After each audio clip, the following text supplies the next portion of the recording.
So when last we spoke, we were talking about the origins of Islam. We talked about pre-Islamic Arabia.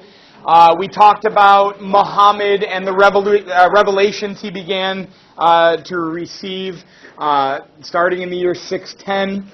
We talked about Muhammad running into problems with the ruling tribe of Mecca, the Quraysh tribe, which he was a member of. And they wanted him out, right? And please recall, obviously religions are an important aspect to IB history, to AP history. Religions are an important aspect to AP world history. And we want to kind of note some similarities and differences between Islam now and maybe Christianity or even other religions we've talked about. With the birth of Christianity, please recall that you have a Jesus of Nazareth who was challenging the traditional order of the Jewish religion in Israel, right?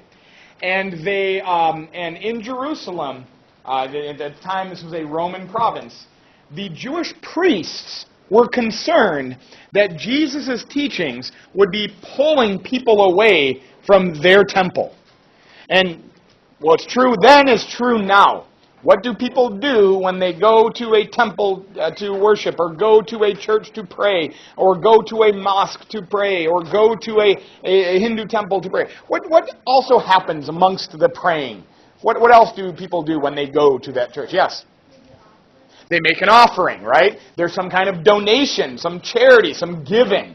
And so if there's fewer people going to the temple to pray, there's fewer people donating to that temple. There's fewer people. So this is a threat to whoever is running the temple at the time. And in Jesus' time, these people were called the Pharisees, the Jewish priests who ran the faith, who ran the temple.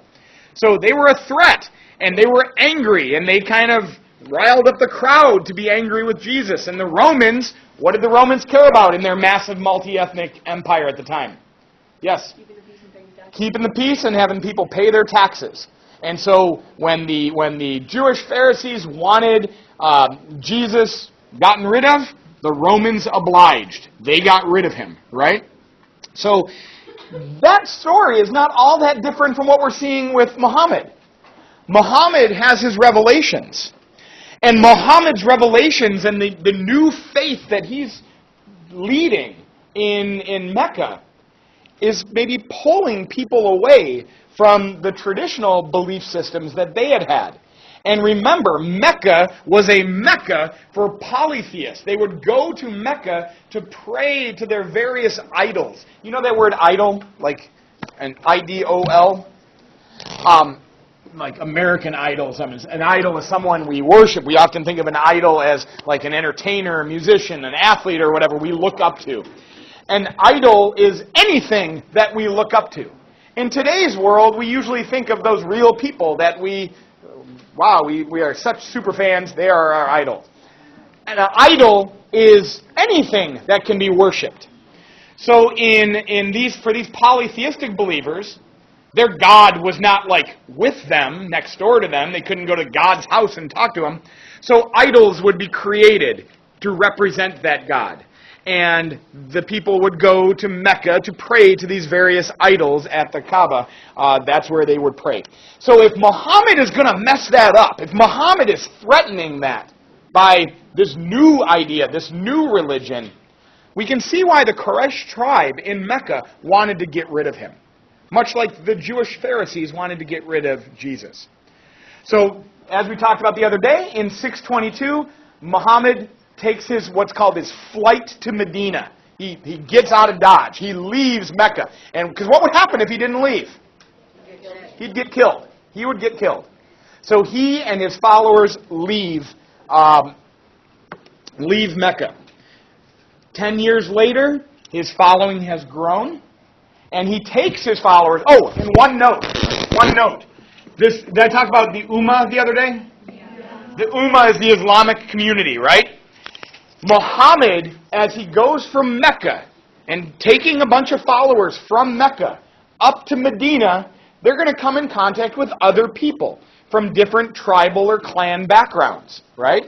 People that maybe used to not get along very well with each other.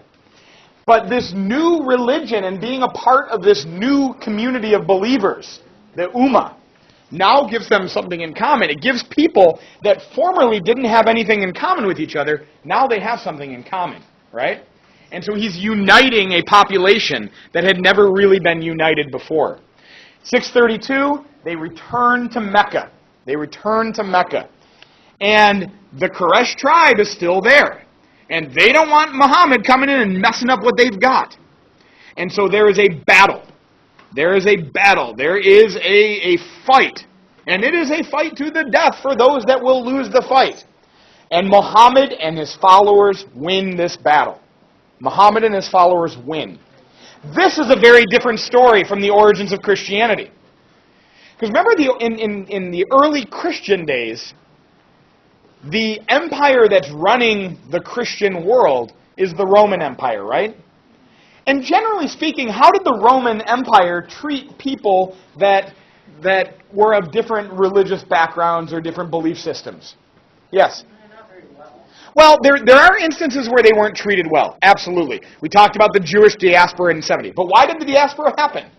Why were the Jews booted out? Yes? They didn't keep the peace. They weren't keeping the peace, right? There were a lot of riots and protests, and Rome eventually had enough of that. And yes, there's going to be some persecution of Christians in Rome. Some Christians will be persecuted, treated poorly. Some will even be executed for their faith. But typically that only happened at times of really rough leadership in the empire. Some emperors were particularly brutal compared to others. For the most part, Christians, they were just a small sect religion, all right, they small fringe religion. They just did their thing, all right? They just did their thing. What is the best proof that not all Christians were murdered and gotten rid of by the Romans? They're still persons. They're still here. They exist. And there were so many of them by the year 300, by the 300s, I think 312 to be precise, by the 300s, the Roman Emperor Constantine is going to convert himself to Christianity. And so from there we see Christianity spread, all right? So Christianity spreads kind of organically, all right? Slowly over time, over a few centuries. Eventually the Roman Empire adopts Christianity, and then it spreads much more rapidly. Whereas Islam, in its earliest days, how is it making it from Medina back to Mecca? And how is Islam going to win Mecca over? Through a battle. This is a fight, all right? So Islam, at its very beginning, what state government ruled the Arabian Peninsula? What empire was this a part of? None. There wasn't any. We got a Byzantine Empire over here. We got a Persian Empire up there. There was no empire. It was a big desert. No one controlled it. So there were families and tribes that ruled various parts or were influential in various parts. But there was no one empire that controlled it all. Unlike the Christians in the Roman Empire. Were the Christians going to go in and topple the Roman Empire? No. That fight was a fight that could not be won, right? And I think Jesus even recognized this. Because what did Jesus have to say about the Roman government? Anyone familiar with this? Render unto, does this sound familiar? Render unto Caesar render unto Caesar what is Caesar's, render unto God what is God. Jesus kind of laying out a very early idea of a separation of church and state. Yes? Didn't he say, give, when some guy was complaining about taxes, he's like, give to Caesar's what Caesar's? Yeah, they get to handle their part of the world. We're not trying to topple the Roman government. We couldn't do that. What would have happened to the Christians if they openly revolted against the Roman government? They would have had what happened to the Jews happen to them. So that wasn't a thing. That wasn't a thing. But for Arabia and for the early Muslims, there was no state. There was no grand empire that they couldn't defeat. There was a Quraysh tribe trying to defend what they had in Mecca. And it was Muhammad and his followers that wanted to get back into Mecca. So there was this battle. And Muhammad wins. And now Muhammad and his Ummah, his followers of Islam, they go back to Mecca. And they establish at the same time the religion that had already been born, but also a state. All right? It's a religion and it's a state at the same time. So Muhammad, from the birth of Islam, really, is a religious leader and a political leader all in one. He's the leader of a faith and the leader of a state. Whereas Jesus, or the earliest Christians, might have been leaders of a faith, but they were never leaders of the state. Everybody get that? Good? Good. That's really important in the history that's going to develop.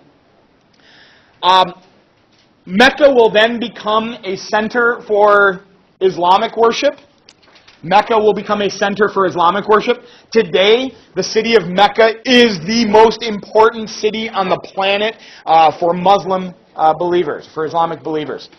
This Kaaba that predated Islam, Muhammad will incorporate it into Islamic beliefs.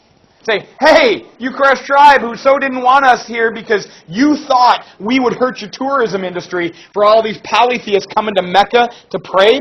Well, here's the deal. According to Islamic belief, the Kaaba predated even the polytheists that were worshiping there. And it actually, according to Islamic thought, went back to Abraham himself, that first patriarch of the one God faiths. And so this, to this day, is still a destination for Muslims around the world. In fact, every Muslim, we'll talk about this in a second, every Muslim during their life is supposed to make an attempt to go to Mecca to recreate the steps that Muhammad and his followers made when they went from Medina to their pilgrimage to Mecca. And so this picture here is thousands upon thousands of worshipers who are kneeling in prayer towards the Kaaba in Mecca. Every mosque, a mosque, M-O-S-Q-U-E. Every mosque in the world is situated as so the worshipers will pray facing the city of Mecca. Sometime, what's very interesting, let me show you this mosque. This mosque is called the Hagia Sophia, or Hagia Sophia. It used to be a Christian church in the Byzantine Empire. It was the biggest church in the world at the time. All right, a massive dome structure. It's in the city of Istanbul. Yes. Is that the Blue Mosque? I might be off. Am I off? Okay, I'll Google that later. They look similar because it's in the same place. You've been there? Okay, then I'm going to take your word for it. Yes. Like you said about how every Muslim would face the Yes, yes. So we had a family in Muslim that lived in our house. Okay. Yeah. And they were gonna go pray, and they asked me which way is east or something, and I wasn't sure exactly why. Right. Okay. Yeah. So everybody's got to pray. So my bad on that. We will look that up to make sure that is not the Hagia Sophia, because they look similar. If it is the Blue Mosque in Istanbul still, but regardless, this Hagia Sophia in Constantinople was the most massive church that existed in the world, and in 1453. The Ottoman Turks, they were Muslim, they conquered the city of Constantinople. And that church, thankfully, wasn't destroyed. And it was converted into a mosque. But it was off-kilter, according to where Mecca was. And so that church had to be, or as a mosque, they had to put the altarpieces and whatnot at the front of the mosque. They had to put them slightly off-center. So if you were someone in Constantinople that, if you're one of those people that sees a picture hanging on the wall that's slightly crooked and that really bothers you, that being at the Hagia Sophia might have really messed you up because everything was 10 degrees off of where you thought it should be. But it's all about kneeling and praying towards the city of Mecca. Yeah? Which way do people in Mecca pray? That is a good question. They pray towards the Kaaba. Everything goes like this. So wherever this is in that city, that's what you're praying towards. So these guys are facing the Kaaba. These guys are facing the Kaaba. I had a good question from someone the other day, or in my second block, and we're going to have to look this up. They said, which way would you face if you were on precisely the opposite side of the planet from the city of Mecca? and for the wonders of the modern internet, which I don't think we appreciate enough. There's actually a website that you can put in any location on the planet and find out what is exactly on the other side of the planet from you. And we found that it is the wide open ocean in the Pacific Ocean. And so there is no concern to worry about which way you pray, because you're sitting on an ocean and it doesn't much matter for you. Anyway, let's run through some core beliefs. Oh, Muhammad dies in 632. When Muhammad dies in 632, as we said the other day, he does not name a successor. Yes? So, they conquered Mecca in 632. Yep. Muhammad died in Yep. 632, so it's the same year. Yep. So Muhammad does not name a successor. Muhammad does not name a successor. So this is going to be a problem for early Islam. We will deal with that going forward. Not today. Run through really quick core beliefs of Islam. Islam is a one-God religion, a monotheistic religion. And in Islam, God has the Arabic name for God, or Arabic word for God, that's Allah. So as we saw the other day in our video, the God that Muslims pray to is the same God that Christians pray to. It's the same God that Jews pray to. They just each believe that God has given them new ideas, new messages, a new covenant. So if you are a Jew, you believe in one God of Abraham. And you are waiting to this day for a Messiah to come, because your Bible prophesizes the coming of a Messiah. If you are a Christian, you believe in one God, the God of Abraham. You believe the Messiah has come, and that Messiah was Jesus, Son of God, died, rose into heaven, and is now seated with God. So, kind of an incarnation of God. If you are a Muslim, you believe in one God, the God of Abraham. But you don't believe Jesus was the Messiah. You believe Jesus was in a line of prophets along with Abraham himself and Moses and Daniel and other prophets of the Old Testament of the Bible. And you believe that God had one final prophet, and that final prophet was Muhammad. And Muhammad received new revelations from God that he was to share to the world.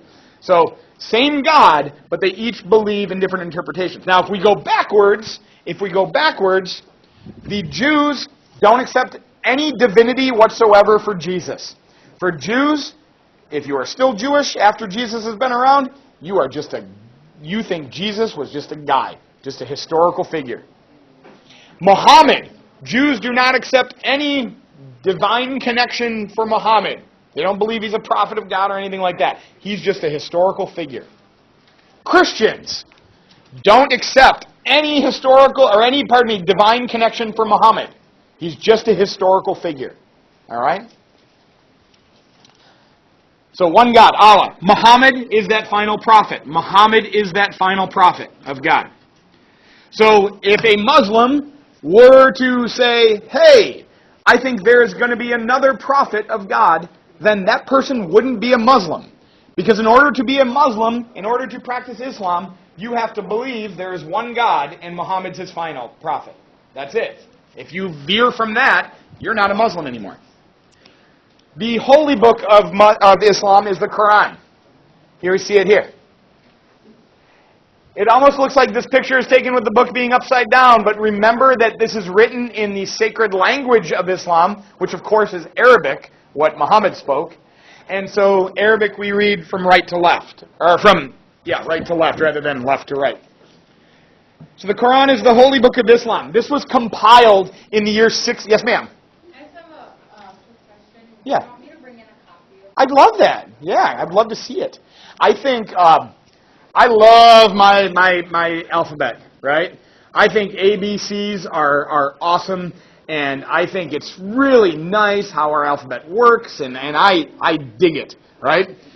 But we have far from the most beautiful alphabet, I think. It's our Western Latin alphabet. We have far from the most beautiful alphabet. If you've ever seen Arabic or Hebrew, or I think some of the writings in and around India and Sanskrit, oh my goodness, there is the writing in like Burma and Myanmar, it is wonderfully beautiful. We'll look at some of those things. But I'd love to see it. Thank you so much.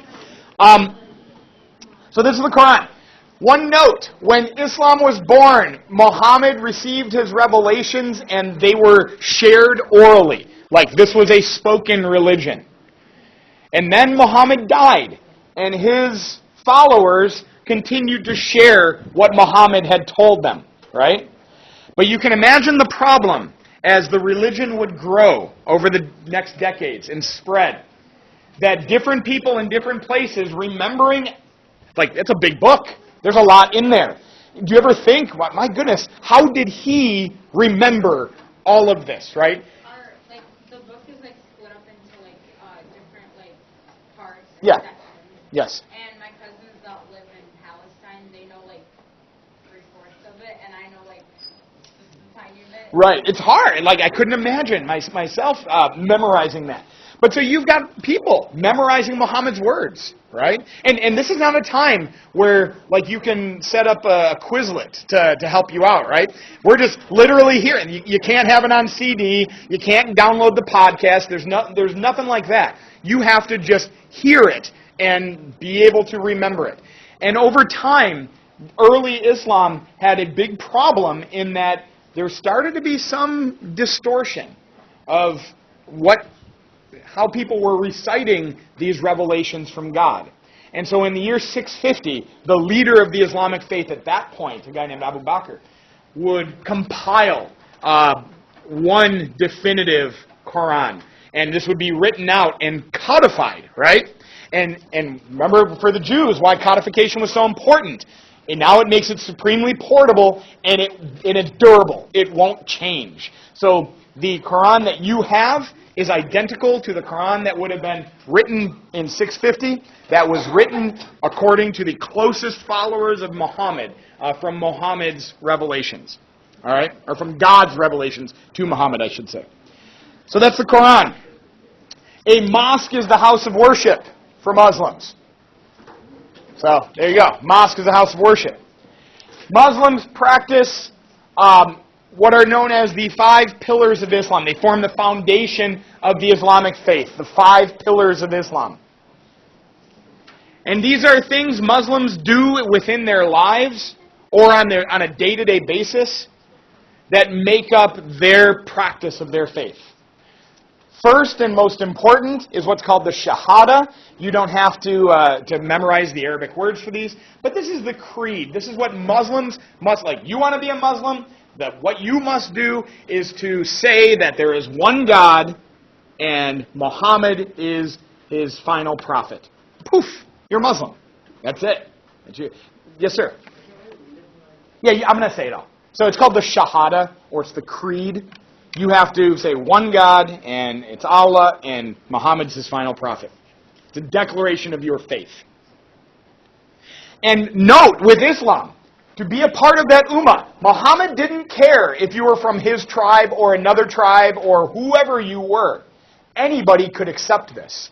And once you accept this, whether you are Arabic or not, or you could be Asian or European or South American or African or wherever in the world you lived, if you accepted that creed, if you accepted that idea, you become a part of this Islamic community. And you are equal with everybody else that's in that Islamic community. You are to pray in Islam 5 times a day, facing the city of Mecca. So prayer 5 times a day. In Arabic, that's the salat. Yes, ma'am? For the Shahada, it's, like, we learn that, like, even if, like, you're, like, about to die, say, and then you just say it, like, in Arabic or in English, it doesn't matter. If you say it before you die, you'll go, like, to heaven for what we believe. It doesn't matter if, like, you pray your whole life or whatever. If you just say it before you die, you go to heaven. So you could be a Muslim for your entire life, or you could be for the last 5 minutes of your life. Okay. Good to know. Yes, ma'am. When they pray 5 times a day, do they have to be in a mosque or can they Be anywhere. Be anywhere. Did we see it when we watched the video? They were praying they woke up and they went into their living room and they prayed. But when they prayed, they're praying towards the city of Mecca. fasting during the holy month of Ramadan. Fasting during the holy month of Ramadan. So you're not allowed to eat or drink from sunup to sundown during the month of Ramadan, which can be very difficult. I want you guys to all think about how you feel at about, if you have like B lunch, how you're starting to feel at about 10, 10:15, 10:20. And then again, how you're starting to feel at about 2:30 or 3 or 4 before you've gotten home. We're hungry, right? Islam is based on a lunar calendar. And so Ramadan, the month of Ramadan, will change throughout from year to year, and it's kind of making its way earlier in the year as time goes by. So this year it was in June, right? Mostly. Yeah, it actually started in May. Started in May and went into June, right? What do we know is happening to the days as we are making our way from May into June? Days are getting longer, right? So when Ramadan falls, like right around the beginning of the summertime, that means as soon as that sun comes up and as soon as the sun goes down, you are fasting. Yes, ma'am? It got up to like 17 hours at one time, but like in the winter it's only like 8 hours. So it can be I can't even imagine not eating for 8 hours. I have a hard time 3 hours, I think. But when it gets to 17, that's got to be quite a challenge, right? I used to do it when I was 4. Like you My don't goodness. have to do it until you're 7 years old. Okay. That's when you have to pray too. So you have to do it when you're 7. It starts when you're 7. Yeah, Okay. but I did it when I was 4, and like it's a struggle. And like the very first week, I feel like it's the hardest, and then it gets easier as it goes. Gotcha. Yes, sir. Like, I know for, like, Christians, they have, like, Lent. Yeah. So, and I know, like, the reason why, but what's the reason why for, like, Muslims celebrate? It's part of the Quran, and it's part of like what our God told us to do. So we have to do it. Like we have to do it because what He said in the Quran. It's not like something like we can choose to do. There's not a reason besides God said. Well, He wants us, like what you said, sacrifice. Okay. And to be able to like feel like what maybe other people feel when they're like poor and they don't have. Gotcha. Excellent. Thank you. There is also a call for charity, and we see this obviously in all religions. It's called the zakat. It's a charitable giving. Christians might call it a tithing, like 10%, correct? Typically, it's considered of your earnings. Pass it on. And then the Hajj, Hajj, the Hajj. This is the pilgrimage to Mecca.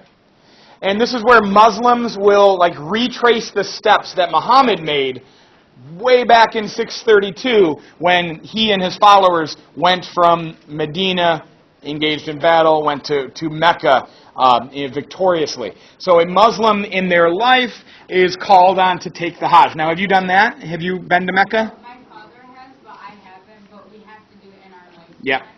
And can we take a note of this? In the earliest years of Islam, all the Muslims lived in Arabia, right? Kind of easy to make the Hajj. Today, where there's Muslims all around the planet, it makes it a little harder for me. Like, just to get a flight to Mecca probably costs $1,000, if not more. And so that can be really prohibitive. So if a Muslim can't do it, there's no, like, or if you're, like, not physically able to make the trip, it's understood, correct? But can I ask you one question? Would a big part of like zakat to your mosque be to help some people that might not otherwise afford to make that trip? Is that? Okay, yeah, that can also help, but like it's the same thing with zakat. If you're not able to Right. do it, depending on like the state of the Yeah, absolutely. whatever it is, like you don't have to do it. It's we learned about it before. It's like if you earn a certain amount of money, Okay, then you do it. gotcha. But if you don't earn that certain amount of money, then you don't have to do it. Gotcha. I do want to spend a few minutes talking about another idea within Islam that we have certainly heard a lot in our news and media over recent years, and that is the idea of jihad. And I love that Jenna even said this herself when she talked about how challenging the fasting during Ramadan can be, especially in the summer months when it's 17. And she used the word struggle. And within the religion of Islam, Jihad was a concept born at the outset of this faith. And it means a struggle for Islam. All right? A struggle for Islam. Now, within that, there are various things that Muslims must struggle against. The most important and the one most connected to Muslims, which is known as, according to Muslims, the greater jihad, is this personal struggle to be a better Muslim, to follow the teachings more closely. And you probably experienced that during Ramadan, or I can imagine like you and a lot of other Muslims in our community, when you go away to college and you're living amongst a bunch of kids who are not practicing Islam, and they're going to parties, and there might be like alcohol consumption, which is forbidden, well, by law until you're 21, but you may come across it before you're 21. But it's forbidden by Islamic law, right? And there's peer pressure, and that can be tough, and you could be kind of pulled in a direction that might not be a place that you want to go. And you have all experienced that like kind of conscience, that struggle to not do what you know you shouldn't do, but to be pulled in maybe a different direction.